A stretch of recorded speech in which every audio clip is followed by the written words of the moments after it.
Sanipuersang pagkakaisa ang naganap sa Mulanay, Quezon matapos matagumpay na isinagawa ang mga bamboo pots sa Bundok Peninsula Agricultural High School sa Barangay Santa Rosa na pinangunahan ni Mayor Aris Aguirre kasama si Vice Mayor Jay Castilla at mga ahensyang nakisa sa naturang programa. Ang mga punlang kawayan na ito ay tinanim sa riverbank ng nasabing bayan na isa sa kinukonsiderang maging water source sa proyektong Sustainable Water System ng alkalde. Sa pagtutulungan niya na Bundok Peninsula Agricultural High School, LGU Mulanay kasama ang mga Cash for Work beneficiaries ay naging posible ang paggawa ng 3,000 punla ng kawayan sa katatapos lamang na bamboo potting activity. Isa sa mga flagship programs ni Mayor Aris Aguirre, Vice Mayor Jay Castilla kasama ang Sangguniang Bayan ng Mulanay ang bamboo planting and development.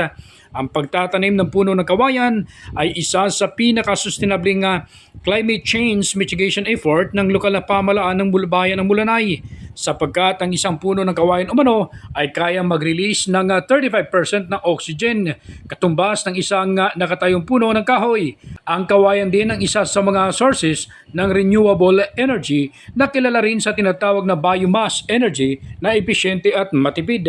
Nais ni Aguirre na sa loob ng 3 hanggang 5 taon ay maging alternatibong kabuhayan ng mga taga-Mulanay ang pagtatanim ng kawayan. Bagamat ang pagniniyog ang pangunahing ikinabubuhay ng mga Mulanayin, sinabi ng alkalde na kailangan ng mga residente ng alternatibong maaaring pagkakakitaan dahil sa hindi makontrol na pagbaba ng presyo ng kupras, kaya naman lubhang apektado nito ang mga magsasaka ng niyog. Sinimulaan ang programang Bamboo Propagation sa Mulanay noong March 2023 at nakapagdaos na rin ng iba't ibang pagsasanay ang mga tao tungkol sa pagtatanim ng kawayan sa pamamagitan ng pamatanubay ng Ecosystem Research Development Bureau ng DENR. Bukod pa dito, nakipagpartner na rin ang LGU Mulanay sa DTI Quezon Province upang maging katuwang sa product development, marketing at iba pang aspeto ng pagninegosyo ng mga produktong mula sa kawayan.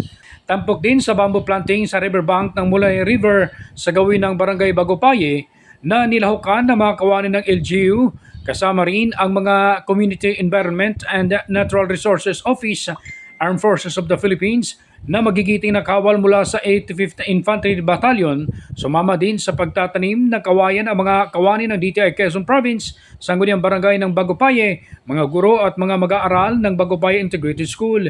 Simula March 2023 ay mas dadami pa umano ang nahihikayat ng mga Mulanayin para sa programa ni Mayor Aris Aguirre sa pagpaparami ng kawayan sa kanilang bayan.